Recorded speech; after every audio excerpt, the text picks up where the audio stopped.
what Israel is planning inside of the Gaza Strip, including the demand from the Palestinian resistance to disarm, is something that's coming totally in coordination with the United States. There is no clash between Israel and the United States.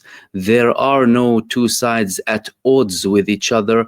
They're working in perfect harmony together. And these attempts that Israel is trying inside of the Gaza Strip, it has the United States leading the effort to do the same inside of Lebanon.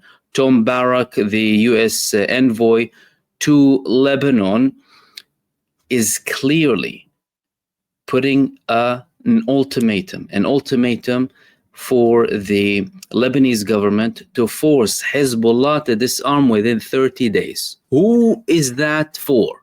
That's only for Israel. That's for the sake of Israel. And today, the Lebanese government actually went ahead and started talking about this up until the members of parliament coming from Hezbollah and the Amal movement withdrew. And then they had to say that we postponed the talk about disarming Hezbollah. Who do they want to disarm Hezbollah for? And why is the United States so keen on this? This is for Israel. This is to make Israel the sole power in the region, with all of the countries surrounding it powerless, gutted, and scaled, with no leverage whatsoever coming against the Israeli entity of terror. And unfortunately, there are quite a few in the Arab regimes who are in support of this. As a matter of fact, the Palestinian president himself is in favor of having a disarmed state. All of this talk as if these people are coming from another planet or are outright just planted there for a certain operation, not representing the people, not representing anyone, not making any sense with what they say, and regurgitating what their masters are ordering them. The Lebanese government gets one letter from Tom Barak. It's as if the Messiah has come and ordered the Lebanese state what to do. It's behaving exactly like that. Now, Hezbollah, from their perspective, of course, they're not going to disarm. As a matter of fact, there were marches in Beirut with armed Hezbollah fighters in the past couple of days, showing power, showing that, listen, don't push us too much. And the Secretary General of Hezbollah, Sheikh Naim Qassem, he came up with a speech, and he spoke about all of this talk coming from the Lebanese government to try and disarm Hezbollah. And he made several statements. You see, the leader of Hezbollah is actually trying to use reason with these people, and he's coming up with facts. So, for example, in his speech, he said that, number one, if Israel escalates, our missiles can destroy all of what Israel has built in the past 8 months in under 1 hour. So our missiles will annihilate their security in under 1 hour. Because there's been a ceasefire for 8 months with Lebanon, Israel is selling it as if, yeah, we're expanding and we are controlling and we're dictating what's going to happen. We are saving and protecting the northern squatting establishments, and Hezbollah is no more, and he's saying all of that will be destroyed in under 1 hour. And there are very, very many good reasons to believe that Hezbollah is able to do that. But he was also addressing the statements that were coming from the Lebanese government in relation to disarming Hezbollah, saying, firstly, the arms of the resistance, something constitutional in Lebanon based on previous agreements that we had.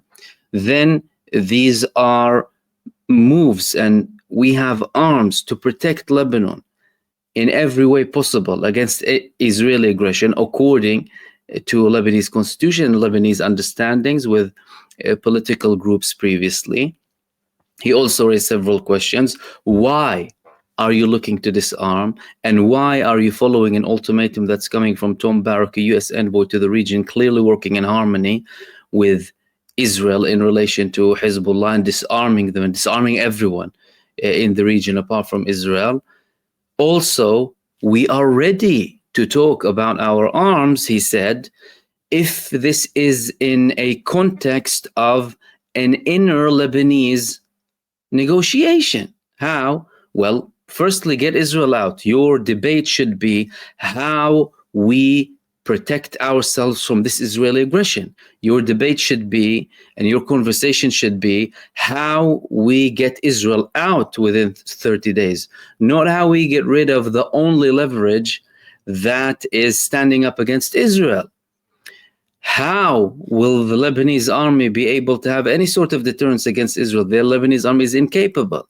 And also, why are you not talking about how we can make this army an army that is capable, that would have some sort of deterrence against Israel? Because the PowerPoints that Lebanon has now against Israel is only the Lebanese resistance. The Lebanese army is nothing. The Lebanese army is 80,000 people who focus on policing. They don't have anything strategic. The Americans don't want them to have anything strategic, let alone, of course, the Israelis. And yet somehow some people in Lebanon are happy with that concept of being weak and, being vulnerable.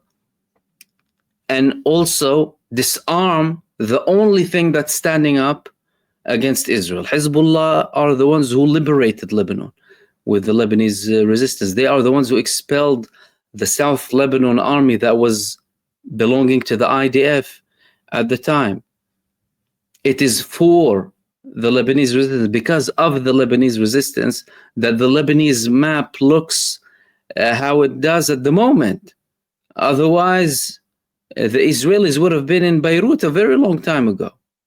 The Lebanese resistance stopped the Israeli terror forces from going deeper into Lebanon with the escalation.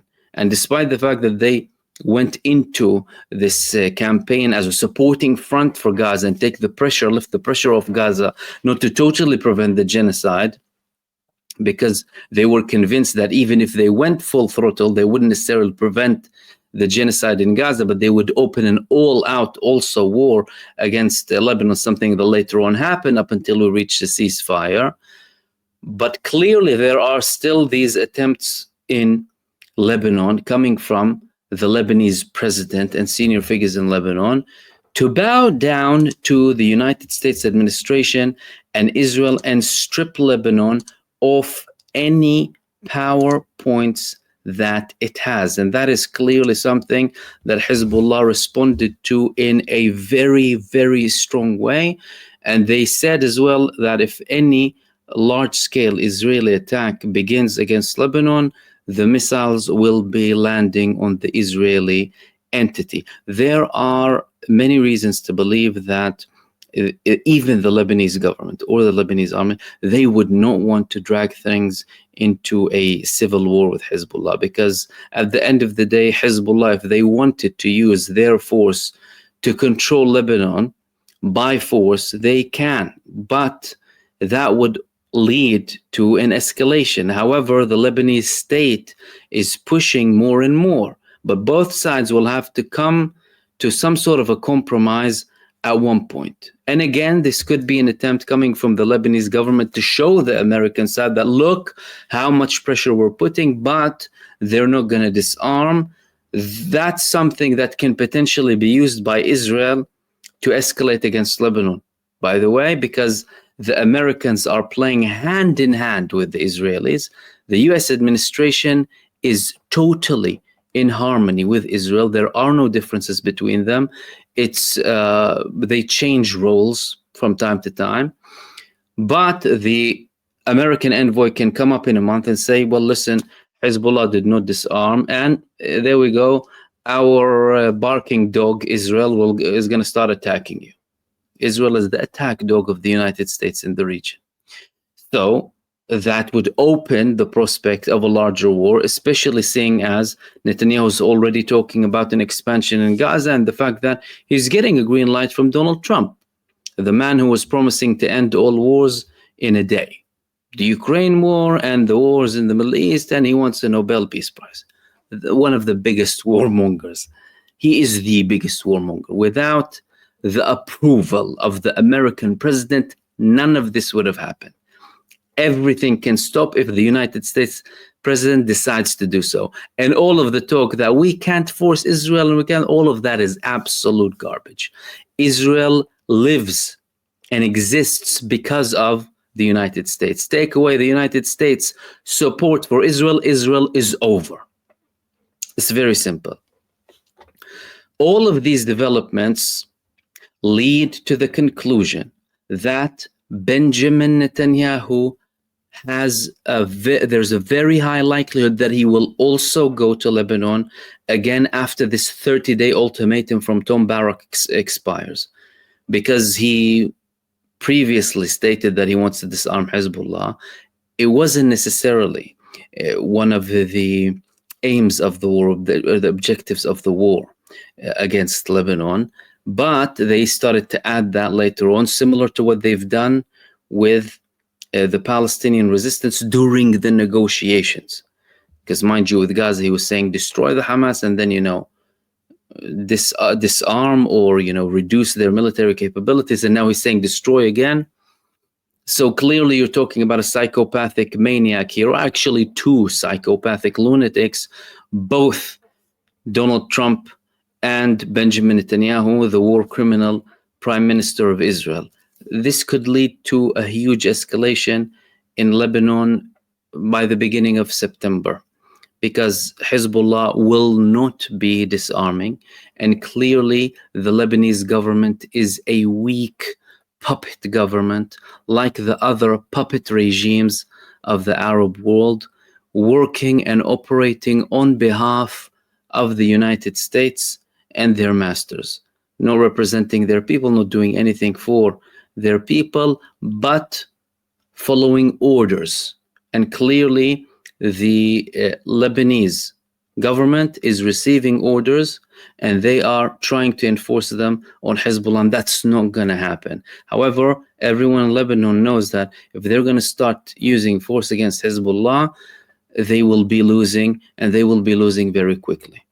However, it could very well eventually lead to another round of a big escalation between Israel and Lebanon.